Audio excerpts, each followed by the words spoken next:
नमस्कार साथियों, आपका स्वागत है मेरे YouTube चैनल में। और अपन जो सीरीज चल रही है आरआरबी एनटीपीसी के जो पिछले साल जो पेपर हुए हैं तो उनका प्रीवियस ईयर अपन करने वाले हैं। तो अपन ने कल किया था 15 दिसंबर 2020 में जो हुआ था, तो पहली शिफ्ट में हुआ था और अपने दूसरा सेट करने वाले हैं। तो ये भी 15 दिसंबर का है 2020 में जो पेपर हुए थे एनटीपीसी के, तो ये शिफ्ट सेकंड है। तो आइए इसमें देख लेते हैं अपने जीके के जो 40 क्वेश्चन आते हैं तो उनमें से कौन कौन क्वेश्चन आए हैं, और ये क्वेश्चन जो अपने आगामी अभी पेपर होने वाले हैं एनटीपीसी के, तो उनमें से अपन को जो कहते हो प्रश्न मिल जाते हैं। तो आइए चलो देखते हैं। तो पहला क्वेश्चन आया था जवाहरलाल नेहरू। इसमें पहला क्वेश्चन आया था जवाहरलाल नेहरू का प्रधानमंत्री कार्यकाल कब से कब तक चला था। तो प्रधानमंत्री जो जवाहरलाल नेहरू थे, भारत के पहले प्रधानमंत्री, तो उनका कार्यकाल कब से कब था। तो 1947 से 1964 तक था। कितना था? 1947 से 1964 तक था। अगला देख लेते हैं COOH क्रियात्मक समूह, ये किस में आता है। तो कार्बोक्सिलिक से संबंधित है। ठीक है, अगला देख लेते हैं 2019 के क्रिकेट विश्व कप में 10 टीमों ने भाग लिया। मतलब जो 2019 में क्रिकेट का विश्व कप हुआ था तो उसमें कितने टीमों ने भाग लिया था। तो 10 टीमों ने भाग लिया था। अगला देख लेते हैं सल्फोनिक अम्ल कार्बनिक अम्ल के उदाहरण थे। मतलब जो सल्फोनिक अम्ल है तो किसके उदाहरण है। तो सल्फोनिक अम्ल ये कार्बनिक अम्ल के उदाहरण है।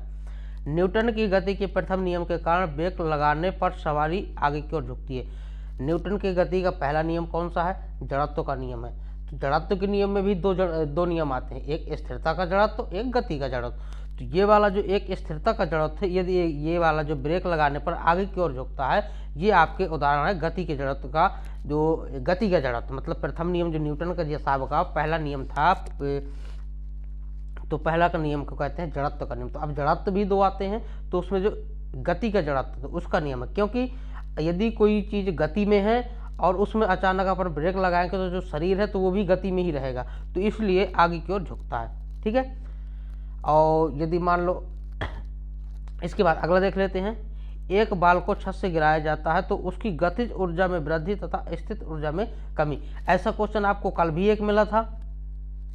ठीक है, वही क्वेश्चन ये भी कल भी मैंने आपको समझाया था कि जब कोई एक चीज में स्थित है, यानी मान लो बांध में पानी भरा हुआ है तो उसमें पानी स्थित है तो उसकी स्थिति ऊर्जा ज़्यादा है। यदि अपन बांध से पानी छोड़ेंगे तो उसकी स्थिति ऊर्जा कम होगी और उसकी गतिज ऊर्जा बढ़ेगी।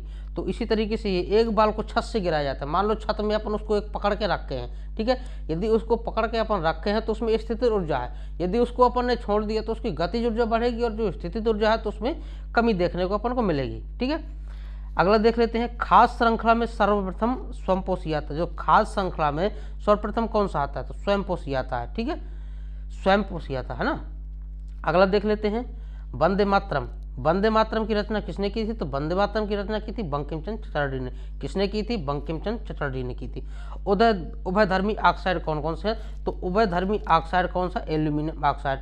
दूसरा और होता है ZnO जिंक ऑक्साइड। ठीक है, अगला देखते हैं विश्व पर्यावरण दिवस कब मनाया जाता है। तो विश्व पर्यावरण दिवस मनाया जाता है 5 जून को मनाया जाता है। गुरु शिखर, जो गुरु शिखर पर्वतमाला की जो सबसे ऊंची चोटी है तो किसकी है? तो गुरु शिखर जो अरावली पर्वतमाला की सबसे ऊंची चोटी है।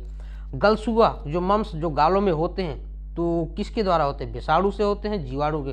तो ये एक विषाणु जनित बीमारी है। ठीक है, अगला देख लेते हैं एक वर्ष में उत्पादित कुल माल एवं सेवाओं के योग को क्या कहते हैं? सकल घरेलू उत्पाद कहा जाता है। क्या कहा जाता है? सकल घरेलू उत्पाद कहा जाता है। एक वर्ष में उत्पादित कुल माल एवं सेवाओं के योग को क्या कहा जाता है? सकल घरेलू उत्पाद कहा जाता है। ठीक है, अगला देख लेते हैं पर्यावरण के लिए हानिकारक क्या है? तो पर्यावरण के लिए हानिकारक भूद्रव्यनीकरण नहीं है। मतलब उसमें 4 ऑप्शन रहे होंगे तो एक ये भूद्रव्यनीकरण नहीं है। अगला देख लेते हैं वैश्विक तापमान का कारण क्या है? तो वैश्विक तापमान का कारण जो है वृक्षारोपण नहीं। उसमें 4 ऑप्शन रहे होंगे तो उसमें जो वृक्षारोपण है तो ये वैश्विक तापमान का कारण वृक्षारोपण नहीं है। भारत में प्रदूषण का सबसे बड़ा कारण कौन सा है? तो भारत में प्रदूषण का सबसे बड़ा कारण CFC क्लोरोफ्लोरोकार्बन है, जो अपने ये ओजोन परत को क्षति पहुंचा रही है। ठीक है, अगला देख लेते हैं विश्व का सबसे बड़ा विंड फार्म यानी पवन चक्की संयंत्र कहाँ पे लागू है? तो विश्व का सबसे बड़ा पवन चक्की संयंत्र कहाँ पे है? तमिलनाडु में है। ठीक है, अगला देख लेते हैं अंग्रेजों ने राजाओं को सुरक्षा प्रदान करने के लिए कौन सी नीति का आरंभ किया? तो जो अंग्रेज थे तो राजाओं को सुरक्षा प्रदान करने को उन्होंने सहायक संधि की नीति शुरू की थी। क्या थी? सहायक संधि शुरू किया था। श्रीलंका एक क्या है? तो श्रीलंका एक द्वीप है। ठीक है, द्वीप किसको कहते हैं? द्वीप उसे कहते हैं जो चारों तरफ पानी से घिरा हो। ठीक है, जैसे अपने भारत के अंडमान निकोबार लक्षद्वीप है, तो ये भी अपने द्वीप है ना। तो इसी तरीके से श्रीलंका भी है, एक द्वीप है। आप सीधी से सिंपल मान के चलिए आपकी जो पानी के चारों तरफ से घिरा हुआ हो तो उसको क्या बोलते हैं? उसको द्वीप बोलते हैं। ठीक है ना। अगला देख लेते हैं बंकिम चंद बंगाली भाषा का प्रथम उपन्यास दुर्गेश नंद की। दुर्गेश नंदिनी किसके रचनाकार है? दुर्गेश नंदिनी की रचनाकार है बंकिम चंद्र चटर्जी।